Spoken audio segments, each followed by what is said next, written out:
오늘의 말씀은 유명한 블레셋의 골리앗의 등장에 관한 이야기고 이스라엘과의 전쟁에 관한 이야기입니다. 오늘 이 말씀을 통해서 위기, 원인을 제대로 알고 승리하는 우리가 되기를 바라면서 말씀을 드리려고 합니다.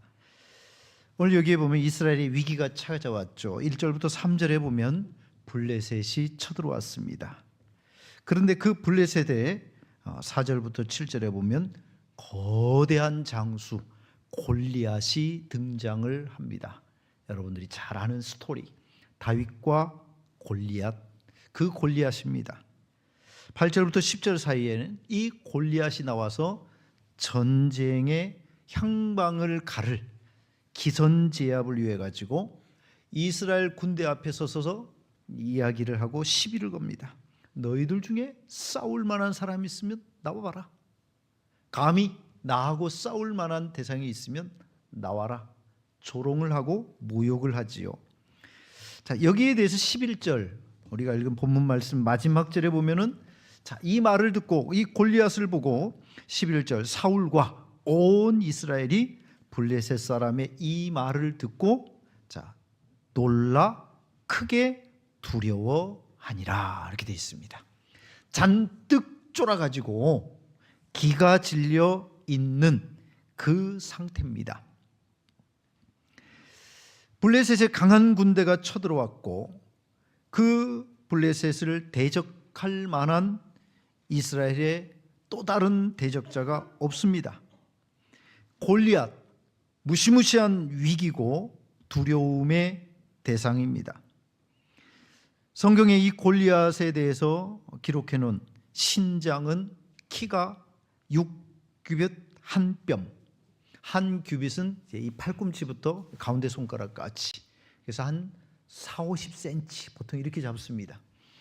그러면 6규빗이면 40cm로 잡아도 사륙에 24, 뭐 거의 장대와 같은 거구의 거인입니다.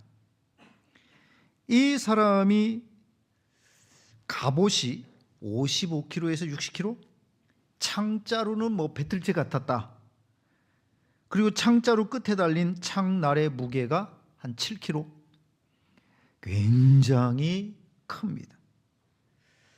이 골리앗을 누가 이길 수 있을까? 대적할 만한 이스라엘의 또 다른 누군가가 있을까? 사울은 이걸 보면서, 골리앗을 보면서 그런 생각을 가졌을 수 있습니다. 왜 우리 이스라엘에는 저런 사람이 없고 저 사람은 왜 하필 블레셋 군대의 장수이냐? 저 사람이 우리 편이면 얼마나 좋았을까? 이런 생각을 해봤을 수 있겠죠. 그러면 이 골리앗과 싸울 뭔가 방책이 있어야 되는데 싸울 사람도, 싸우고자 하는 사람 마음도 그런 것 전혀 없어요. 그냥 오늘 11절에 기록된 대로 모든 사람이 놀라고 크게 두려워하고 있는 그 상황입니다. 그러니 얼마나 기가 죽어 있겠어요. 전쟁을 하는데 뭔가 지금 막 사기가 올라가지고 싸워도 시원찮을 판에 지금 잔뜩 쫄아갖고 있는 겁니다. 그러니까 앞에 서가지고 골리앗이 막 큰 소리를 치면서 니네가 감히 우리하고 싸우겠다고, 나하고 싸우려면 누가 있냐 막 얘기하는데 이스라엘 군대는 지금 어떤 거냐면은 딱 이렇게 눈 딱 깔고, 옛날에 이제 우리 선생님이 어려운 문제 이렇게 누구 시킬까 하고 쳐다보면 눈 안 마주치려고 나는 시키지 마세요 뭐 이런 거예요. 눈 딱 깔고 나는 시키지 말고, 이런 것처럼 지금 이 이스라엘 군대 중에 사울이 야 누가 좀 싸우겠어? 내가 불려나갈까 봐, 내가 어떻게 골리앗과 싸워요? 그 자신이 없는 거예요. 이 지금 모습이 이스라엘 군대의 모습입니다. 이러면 이건 싸워보지 않아도 끝난 겁니다. 군인들이 기가 죽어 있고 사기가 바닥에 떨어진 데다가 한 사람씩 도망갈 연구나 하고 있으면 그 전쟁은 끝난 거라고 봐야죠. 자, 근데 눈앞에 지금 이 문제는 여전히 뭐냐면 블레셋의 군사들 그리고 앞에 서 있는 골리앗이죠. 그럼 이게 진짜 문제냐? 이게 진짜 문제냐? 실질적인 위기는 우리 신앙인이 볼 때에는 거기에 실질적인 원인이 있는 것이 아닙니다. 표면적으로 드러나는 문제만 보는 사람, 영적인 사람이라고 볼 수 없고 신앙인이라고 말하기가 어렵습니다. 항상 뒤에 뭐가 있냐면 영적인 문제가 따라옵니다. 실제적인 위기처럼 보이는 블레셋의 군대 그리고 골리앗, 이 블레셋과 골리앗이 등장하기 전 성경이 지적하는 진짜 원인, 이 위기가 온 진짜 원인이 무언가를 16장 14절에 이렇게 얘기합니다. 여호와의 영이 사울에게서 떠났다 이렇게 말합니다. 여호와의 영이 사울에게서 떠났다. 자, 이때부터 문제가 시작이 됐다 이 말. 겉으로는 전혀 티가 안 나요. 어떻게 알아요? 하나님의 영이 떠났는지 안 떠났는지, 하나님의 영이 멀어졌는지 아닌지 어떻게 알아요? 좀 교만한 마음, 좀 거침없이 하는 이 행동, 뭐 그까짓 것. 하나님의 영이 떠난 것을 잘 인식을 못합니다. 그렇게 큰 문제라고 생각하지도 않아요. 이게 어느 날 코앞에 올 때까지 우리는 잘 못 느낍니다.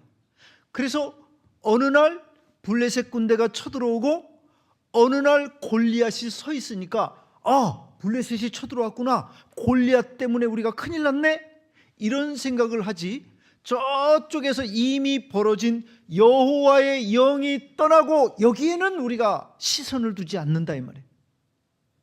그런데 성경은 거기서부터 이미 문제가 시작되고 있었다 이거죠. 자, 우리의 인생에 우리는 많은 위기를 얘기하고 그 원인을 얘기를 합니다. 사회의 경제적인 위기, 정치적인 위기, 일어나고 있는 여러 가지 현상들, 삶의 문제들 하나하나 끄집어내면서 이게 문제야, 이게 문제야, 이게 문제라고. 자, 그런데 그 이전, 그 이면에 시작된 다른 원인이 있다 이겁니다. 그게 뭐냐? 당신이 지금 하나님의 영이 떠난 줄을 아는가? 당신이 지금 하나님과 얼마만큼 거리두기를 하고 살고 있는지 생각을 하고 있는가? 당신의 믿음이 얼마만큼 지금 바닥에 떨어져 있는지를 모르는가? 이 문제에 대해서 생각을 할 수 있고 빠르게 깨달을 수 있다면 그 사람은 복된 사람입니다. 그런데 대부분 그 시기를 놓치고 골리앗이 앞에 와야 위기가 벌어졌구나, 문제가 생겼는데 큰일 났다, 이렇게 된다 이 말이에요. 물론 우리 사람이기 때문에 저 영적인 부분까지 다 캐치하고 하기가 어렵다고 말할 수 있겠지만, 그래서 여러분 평소에 중요한 것이 뭐냐면 평소에 깨어 있으면 하나님이 보내는 이 주파수에 여러분들이 열려 있으면 감지가 된다 이 말이에요. 이게 지금 시험이구나, 이게 지금 내 영적인 어떤 문제가 지금 일어나고 있구나 생각을 하는데, 이게 평상시에 우리가 좀 둔감하게 살다 보면, 그렇죠, 그러니까 성경을 평상시에 읽는 것이 그렇게 절박하게 느껴지질 않아요. 성경 한 장 더 읽는다고 당장에 막 내가 건강이 확 일어나, 성경 한 장 더 읽는다고 내가 지금 당장에 어떻게 확 이런 사람이 되는 게 아니니까.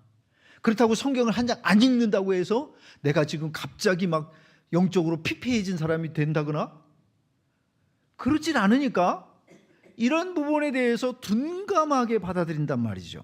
그러나 그 시간에 뭐가 오고 있냐면 문제가 저쪽에서부터 오고 있습니다.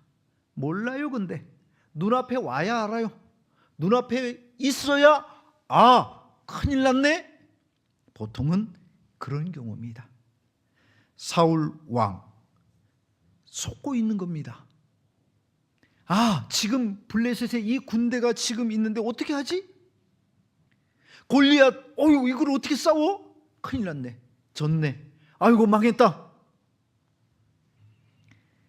지금에 와서 사울의 눈에 블레셋이 문제고 골리앗이 문제고 아닙니다.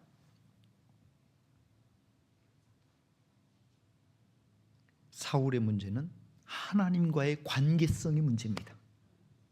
신앙의 문제입니다.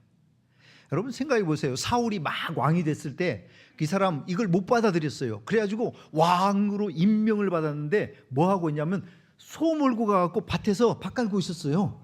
아니 한 나라의 왕이 됐는데 소 몰고 가가지고 밭에서 밭 갈고 있었다니까요. 근데 그러다가 암몬 족속이 쳐들어왔습니다. 이거 어떻게 해야 됩니까? 그때에 이 사람이 이스라엘 백성들에게 다 공문을 보내가지고 모여라. 우리가 이 암몬과 싸워야 되겠다. 그래서 사람들이 사울의 이 말을 듣고 모여가지고 사울이 나가서 싸워서 암몬 족속과 이깁니다. 근데 이 이길 때에 성경은 뭐라고 써 있냐면 그가 여호와의 영에 감동되어 그랬어요. 그때는 승리했어요.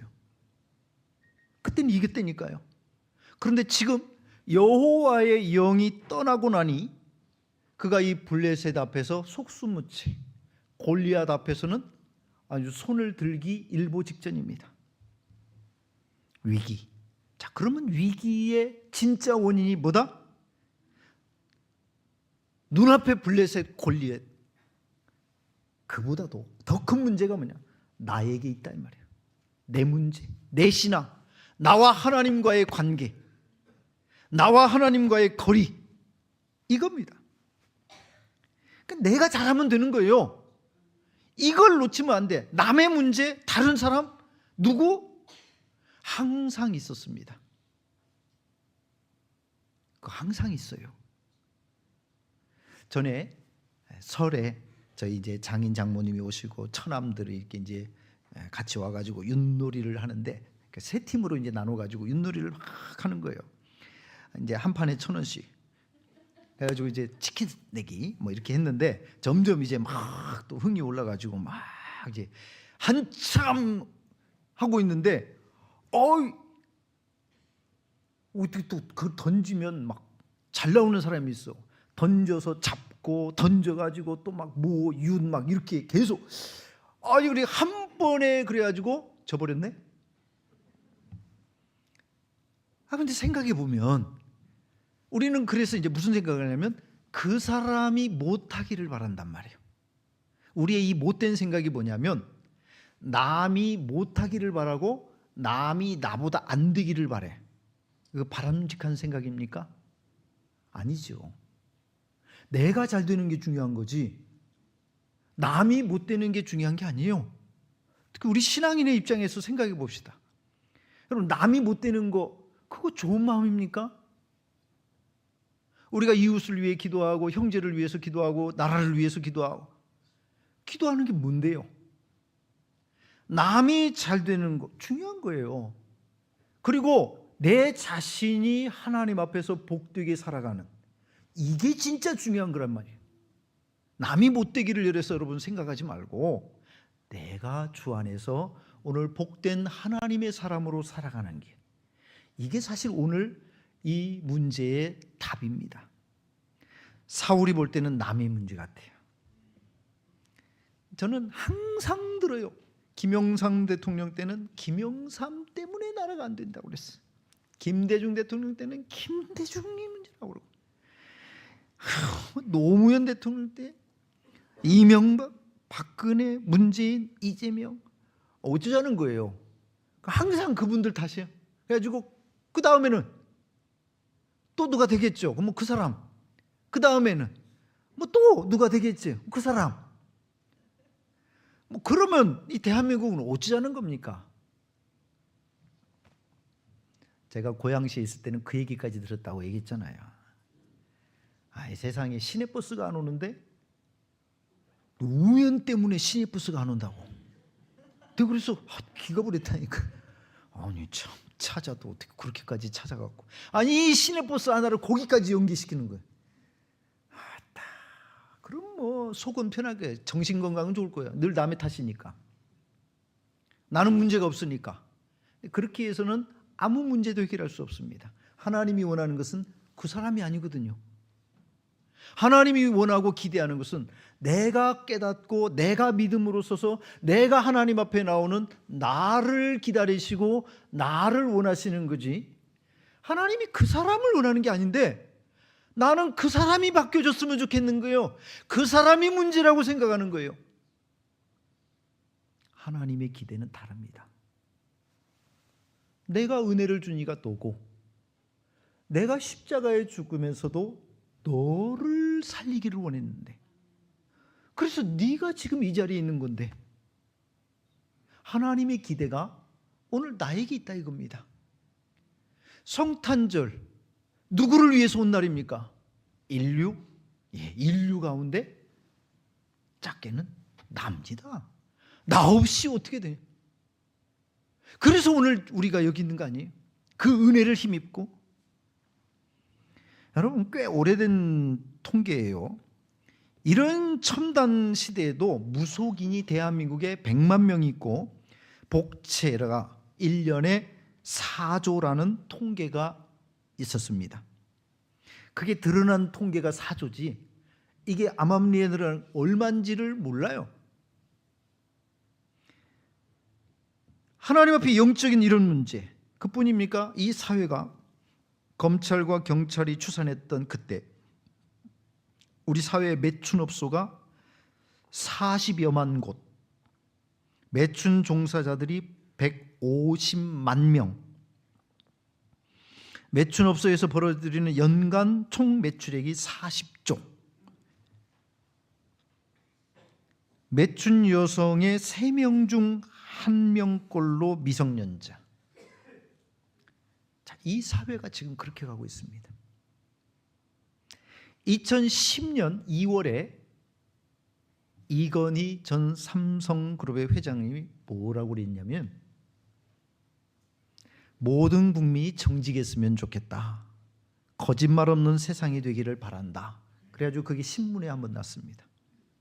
일리가 있는 말이고 당연히 할 수 있는 말이고, 사회가 오죽하면 그 말을 했을까. 그런데 그분이 거기다 한마디 사실은 덧붙였어야 됩니다. 왜냐하면 그때 에버랜드 문제, 상속 문제, 이런 것들이 있었기 때문에 사실은 그 뒤에다가 뭘 붙여야 되냐면 저부터 할 말이 없지만 이렇게 덧붙였어야 되는데, 안타깝게도 우리는 남의 문제는 정확하게 봐요. 내 문제를 정확하게 안 봅니다. 신앙적인 문제, 영적인 문제를 제대로 안 보는 거예요. 이스라엘의 위기 16장에 보면 1절에서부터 여호와의 영이 사울에게서 떠나고 시작이 됩니다. 자, 여기에 문제가 있는 거예요. 여러분, 눈앞에 이 문제, 그게 전부가 아니라 이 말입니다.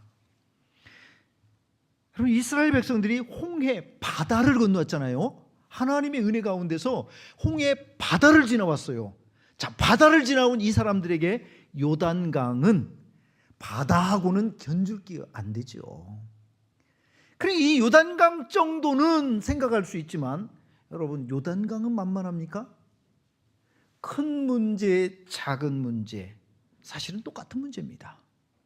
어떤 사람이고 그 문제 앞에서 무너지기로 한다면, 여러분, 큰 문제만 우리를 무너뜨리는 게 아니고요, 작은 문제 앞에서도 우리가 낙심을 하고 좌절할 수 있습니다.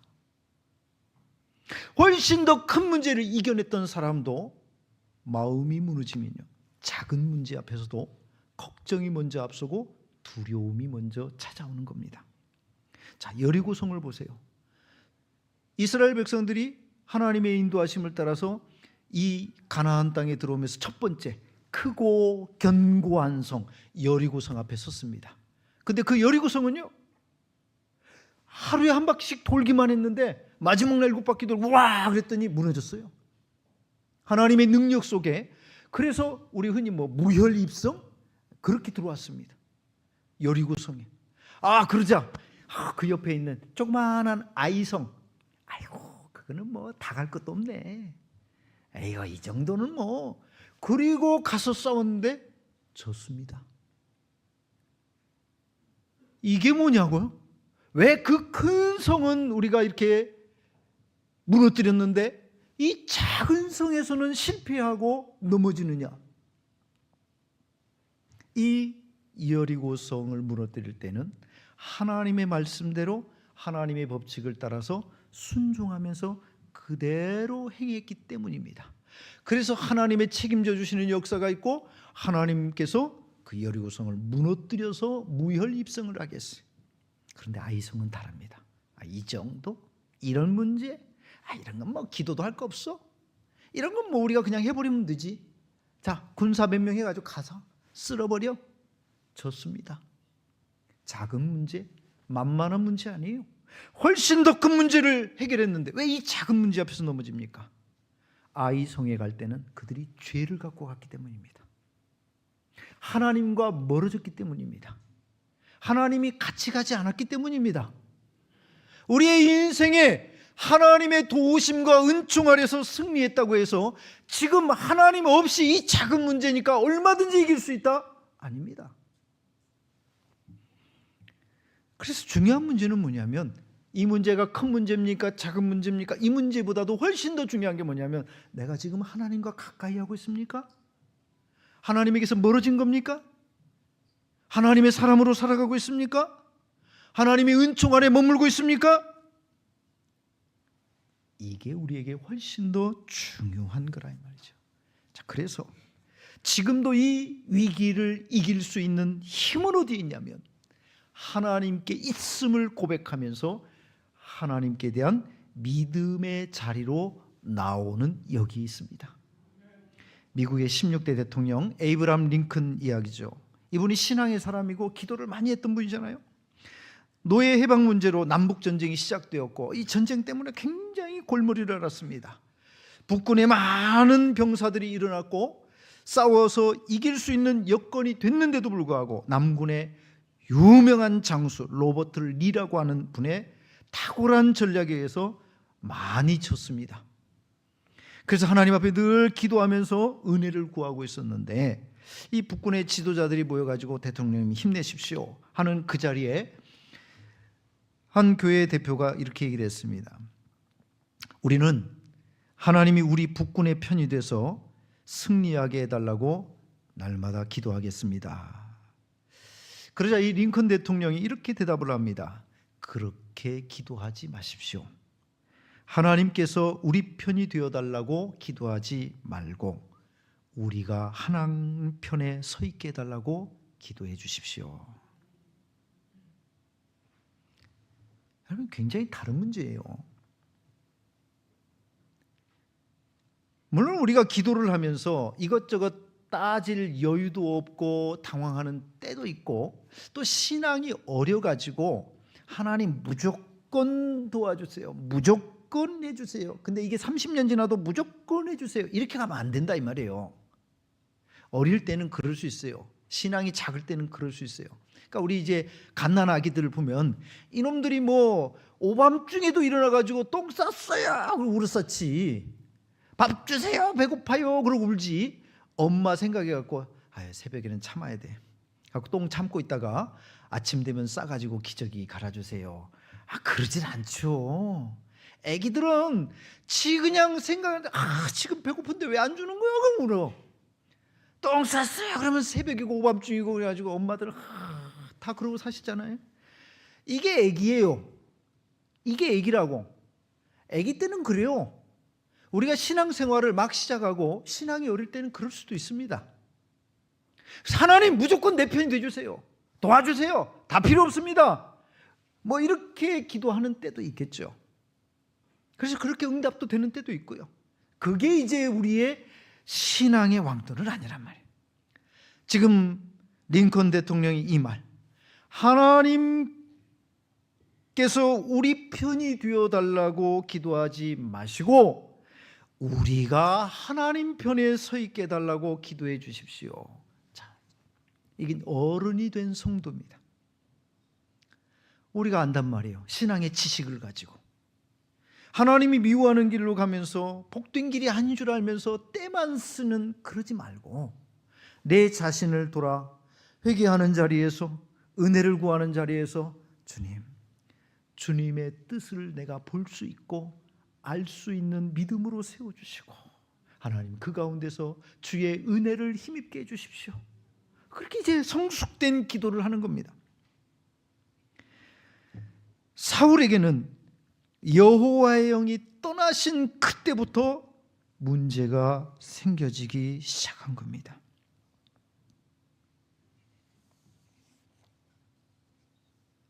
눈앞에는 블레셋 군대가 있고 골리앗이 있고 그게 문제로 보여질 수 있지만 실제 문제는, 여러분, 골리앗이 아무리 힘이 세도 누가 이깁니까? 다윗, 믿음의 사람이 이깁니다. 이게 신앙 역사예요. 왜냐? 하나님이 함께 하시는 사람이 이기는 겁니다. 그러니까 문제는 내가 맞서 싸울 이 신앙, 하나님을 신뢰하고 나갈 수 있는 믿음, 이게 있냐 없냐 이 문제지, 골리앗이 키가 얼마고 몸무게가 얼마고 등치가 어떻고 그가 갑옷을 어떤 걸 입었고 배틀제 같은 창을 들고, 이게 무슨 문제냔 말이죠. 마태복음 14장에 보면 제자들이 갈릴리 호수 한가운데서 풍랑을 만났습니다. 한밤중에 풍랑이 그때 저쪽에서 뭔가 이렇게 오는데 이제 베드로가 그랬죠. 보니까 예수님이 주님이십니까? 그러면 저도 물 위를 걸을 수 있도록 해주십시오. 그 예수님이 오라 그래가지고 물 위를 걸어갑니다. 사람이 물 위를 걸어가요. 이 엄청난 역사지요.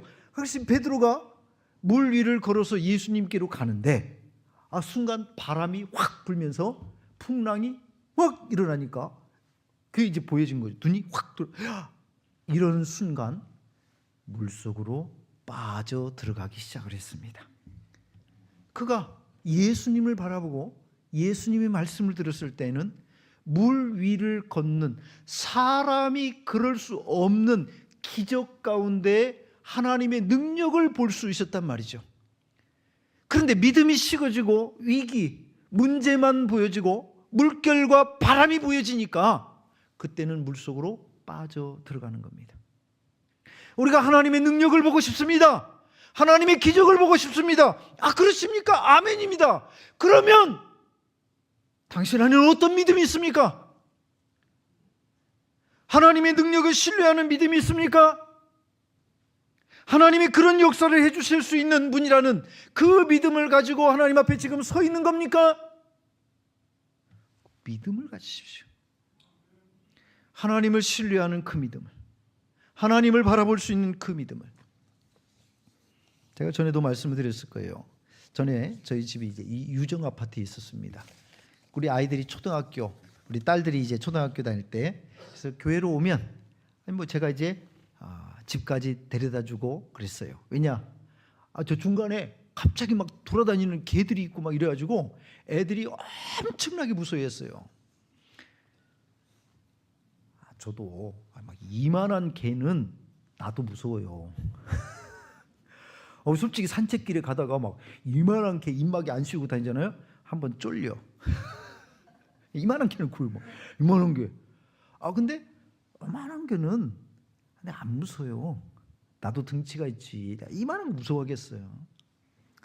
한 번은 아이들 데리고 이제 유정 아파트 데려다 주는데 개가 막 갑자기 나타나가지고 막 짖으니까 또 애들은 좀 우습게 보이는가? 그 쬐까는 것이 막 짖어서 그래서 제가 아이들을 이렇게 딱 데리고 애들이 막 아빠가 이렇게 좀 잡고 하면은 좀 안심하는 것도 있어야지. 그래서 막 정신을 잃고 그러는데 섭섭하더라고. 내가 아버지가 지금 지키고 있는데 아무리 그래도 내 이만한 놈은 어떻게든 아니 정신을 잃는 거예요. 서운하더라고. 여러분, 하나님이 뭐라고 약속하셨냐면 볼지어다 내가 세상 끝날까지 너희와 항상 함께 있으리라 이렇게 약속해 주셨어요. 그게 임마누엘입니다. 임마누엘. 우리가 그 약속을 갖고 살아가고 있는데 작은 문제 앞에서도 걱정부터 뭐 큰 문제는 큰 문제라고 염려하고 두려워하고 도대체 하나님은 언제 바라보고 언제 신뢰하고 언제 의뢰하겠냐 이 말. 그러고 능력이 없어지는 것은 당연한 거 아닙니까? 그러고 오는 문제는 당연하게 여겨지는 겁니다.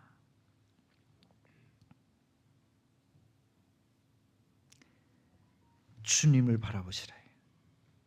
세자라고 하는 목사님이 두려움과 믿음은 둘 다 사람을 이끄는 힘이 있기에 우리를 어떤 상태로든지 빠져들게 만든다, 그런 얘기를 했습니다. 그래서 이 두려움이라는 것은 우리를 어디로 이끌어가냐면 염려, 걱정, 낙심, 포기, 그쪽으로 끌고 가는 힘이 있어요. 그래서 우리 안에 두려움이 찾아오면 자꾸 염려를 하고 걱정이 먼저 앞서고 두려움 가운데 포기의 길을 갑니다. 그런데 반대로 믿음에도 이끄는 힘이 있어. 이 믿음으로 서면 하나님의 능력을 힘입게 되고 하나님의 도우심의 역사를 경험하고 위로하시는 하나님, 함께해 주시는 하나님, 도우시는 하나님, 능력의 하나님께로 이끄는 힘이 있기 때문에 우리가 믿음을 가지면 성도들이 하나님의 능력 속에서 기적의 역사도 체험할 수 있고 하나님의 체험의 산 증인으로 살아갈 수 있다라고 하는 겁니다. 지금도 내가 믿음이 줄어들면 자꾸 세상이 보이고요, 자꾸 사람이 보이고요, 자꾸 문제가 보이고요, 그렇더라고요. 제가 여러분들한테 여러 차례 제 간증을 말씀을 드렸을 겁니다. 저도 목사인 저도 삶의 문제, 그 문제가 너무 크니까 낙심이 되더라고요. 마음이 무너지는데 심지어는 이 예배당에 이 강단에서 성경책을 펴놓고 있으면서도 마음이 무너지더라고요. 머릿속으로는 염려가, 걱정이 끊이질 않는, 그게 사람이더라고요. 그때 하나님이 참 긍휼히 여기셔서 그때 제게 응답을 해주셨던 것 같아요. 얘야, 너는 이렇게 문제만 묵상하니 하나님 좀 묵상하지. 저는 그게 지금도 답이라고 생각합니다. 삶에 여러 가지 문제들이 있죠. 우리가 원하지 않는 블레셋이 쳐들어오길 원하겠습니까? 골리앗이 쳐들어오길 원하겠습니까? 아무도 원하지 않아요. 그런데 어느 날 우리 인생에 생각지 못한 문제들이 찾아올 때가 있습니다. 그때 중요한 것이 뭐냐? 오늘 내가 믿음의 눈을 들어서 이 모든 상황 속에서도 나를 붙드시는 분, 나를 건지시는 분, 나를 도우시는 분, 나를 위로하시고 나와 함께 해주시는 하나님을 바라볼 수 있는 믿음이 지금 내 안에 있는가? 그래서 주님께서 저한테 주신 말씀입니다. 사람만, 문제만 바라보지 말고 너의 하나님을 바라보라. 오늘 우리 사랑하는 양문의 성도 여러분, 여러분들의 삶에 어떤 문제가 있는지 잘 모릅니다. 오픈하지 않는 문제는 누가 알겠습니까? 그러나 하나님은 아시겠죠. 긍휼히 여겨주시겠죠. 오늘 그분 앞에 우리의 믿음을 들고 나가서 그가 주시는 은혜로 다시 회복하고 다시 일어서는 믿음의 성도들로 살아가시기를 주의 이름으로 축원해 드립니다.